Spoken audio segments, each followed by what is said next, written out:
नमस्कार प्यारे साथियों, आप सभी का स्वागत है आपके अपने YouTube channel mathematics teaching centre पर। साथियों, मैं हूं कन्हैया कुमार। साथियों, मेरे पीछे जो आप क्वेश्चन देख रहे हैं, ये बड़ी प्यारा सा क्वेश्चन टाइम एंड डिस्टेंस का अर्थात समय और दूरी का ये क्वेश्चन है।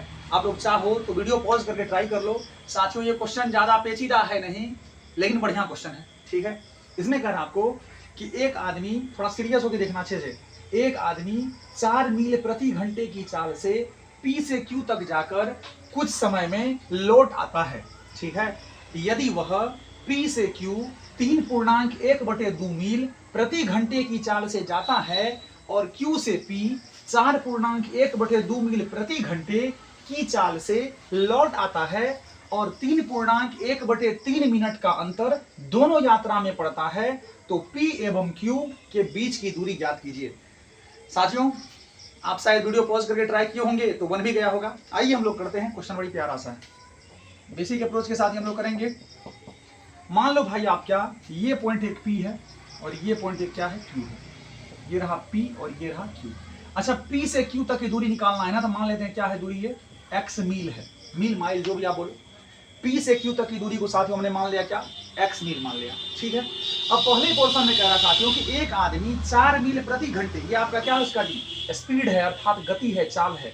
एक आदमी 4 मील प्रति घंटे की चाल से, 4 मील प्रति घंटे की चाल से P से Q तक जाकर कुछ समय में लौट आता है। भाई पहले P से Q तक जाएगा और फिर Q से P तक आएगा। अब आप कॉमन सेंस लगाओ, जब P से लेकर Q तक गया तो x मील का दूरी तय किया, फिर Q से लेकर P तक आएगा तो फिर न x मील का दूरी तय करेगा। इसका मतलब x प्लस x बराबर 2x का दूरी तय करेगा पहले वाले कंडीशन में, होगा ना जी। आप जानते हो क्या, समय बराबर, साथियों मान लो आप क्या, ज्यादा लिखना नहीं है, पहले वाले कंडीशन में समय बराबर क्या होगा, दूरी बटे चालना। तो दूरी कितना हो जाएगा जी, डिस्टेंस।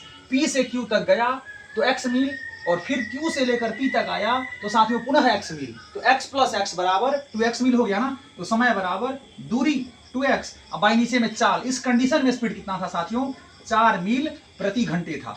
ठीक है जी, 2 एकम 2, 2 दूनी के 4, यानी x बटे 2 घंटा आपके सामने साथियों ये T1 का वैल्यू निकल गया। बोलिए ईमानदारी से, यहां तक समझने में कोई दिक्कत नहीं ना। T1 बराबर आपके सामने, अर्थात पहले वाले कंडीशन में समय जो लगेगा वो x बटे 2 घंटा लगेगा। यहां तक पूरा क्लियर है। ठीक है, अब थोड़ा सा बात में ट्विस्ट आया है। अब इसमें क्या कर रहा दूसरे वाले कंडीशन में कि वह P से Q तक, अब P से Q 3.1/2 मील यानी 3.5 मील प्रति घंटे की चाल से जाता है और Q से P 4.5 मील प्रति घंटे की चाल से वापस आ जाता है। ठीक है, अब साथियों इसमें करना क्या आपको, दूसरे वाले कंडीशन में भाई समय कुछ भी रहे तो समय बराबर लेकिन दूरी बटे चाल ही होता है। साथियों पहले वाले कंडीशन में तो हमने कर लिया, दूसरे वाले कंडीशन में आपका 2 स्टेप है। एक स्टेप है P से Q तक जाता है जिसमें कि आपका स्पीड रहता है 3.5 मील प्रति घंटे और Q से लेकर P तक आता है जिसमें कि आपको साथियों स्पीड रहता है 4.5 मील प्रति घंटे। ठीक है साथियों, दूसरे वाले कंडीशन में समय हम लोग करेंगे तो बोलिए समय बराबर, पहले बात तो P से Q तक जाएगा, पहली बात P से Q तक जाएगा तो डिस्टेंस x होगा, तो समय बराबर दूरी। अब इस कंडीशन में चाल आपको साथियों 3.1/2 मील प्रति घंटे यानी 2 तिहाई 6 1 7/2। साथियों जैसे ही यहाँ 7/2 करेंगे तो बटे 2 यहाँ नहीं होके ऊपर में जाके 2 से गुना हो जाएगा। एक कंडीशन आपका ये रहा। इसी वाले, अब तो P से Q तक पहुंचा दिए और फिर Q से P तक वापस आएगा तो साथियों फिर से आपको समय बराबर, समय प्लस समय बराबर टोटल समय ना दूसरे वाले कंडीशन का, तो समय बराबर दूरी बटे चाल। इस वाले कंडीशन में चाल साथियों आपके सामने 4.1/2 मील प्रति घंटे है, यानी दुचो के 8 1 9, 9/2 मील हो गया ना। तो साथियों आपको यहाँ 9 करेंगे बटा 2 जो करेंगे साथियों 2 ऊपर आप जब गुना हो जाएगा ऊपर जाके, ये भी आपको समय ये भी समय बराबर आपके सामने कुल समय हो गया। यहां तक कोई दिक्कत समझ नहीं ना। अब साथियों यहां से हम लोग T2 बराबर को देखें तो क्या हो जाएगा, ये साथियों T2 कहने का सेंस यहाँ ये है, इससे है कि दूसरे वाले कंडीशन का ये टाइम को रिप्रेजेंट कर रहा। बोले 2x बटे 7 होगा ना, और ये साथियों आपके सामने 2x बटे 9 होगा।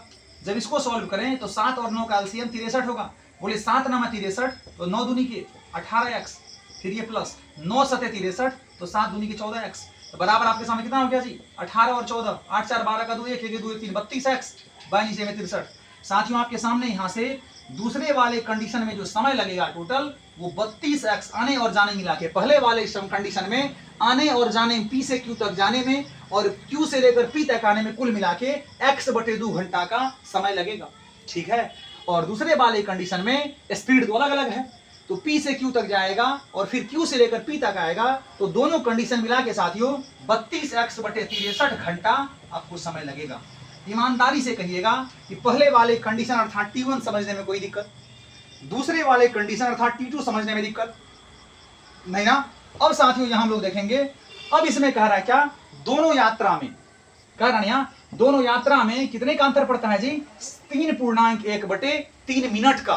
तो साथियों मिनट को घंटा में बदलने के लिए 60 से डिवाइड करना होगा ना जी। ठीक है। तो अब क्या करेंगे, दोनों का डिफरेंस यहां दे रखा है, यानी T2 - T1 जो है आपके सामने वो 3.1/3 मिनट है। तो आपको साथियों घंटा में कन्वर्ट करने के लिए 60 से डिवाइड करना होगा। तो बोलिए यहां आपके सामने T2 कितना है जी, 32x/63, 32x/63 माइनस T1 आपके सामने क्या था, x/2। अब हम लोग यहां रफ कर रहे हैं क्या, ये आपको 3 तिहाई 9 एक 10/3 मिनट हो गया। साथियों 10/3 मिनट हो गया, इसको घंटा में बदलने के लिए 60 से डिवाइड करना होगा। बोले 10 था के 60, तो 1/34 के 18 घंटा हो गया। क्यों, क्योंकि ये भी घंटा में था, ये भी घंटा में था, तो आपको गिवन डाटा का रिजल्ट जो यहाँ डिफरेंस लिखेंगे वो भी घंटा में ही लिखेंगे। आपको यहाँ 1/18 घंटा होगा। ठीक है। इसका जब साथियों एलसीएम को देखें हो जाएगा 126। बोले 63 दूनी के तो 32 दूनी के ऊपर में 64x, फिर आपको 2 से जाएगा 63 बार में 63 गुने x 63x बराबर साथियों 1/18। बोलिए 18 से कितने बार में जाएगा, 7 बार में। साथियों ऊपर में 64x माइनस 63x करेंगे तो नॉर्मल x आएगा, भाई नीचे में 7 बराबर 1/1। जब यहाँ से क्रॉस मल्टीप्लाई करें तो x गुना 1 क्या हो जाएगा जी, x गुना 1 x बराबर 7 एकम 7 7।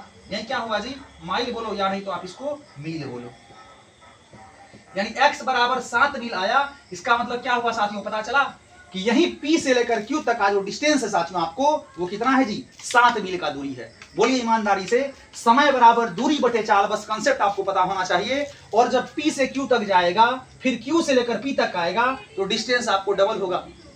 ठीक है। ये आपको पहले वाले कंडीशन में सेम ही स्पीड से जा रहा था, साथ में दूसरे वाले कंडीशन में P से Q तक जाने का स्पीड कुछ और था और Q से लेकर P तक आने का स्पीड कुछ और था।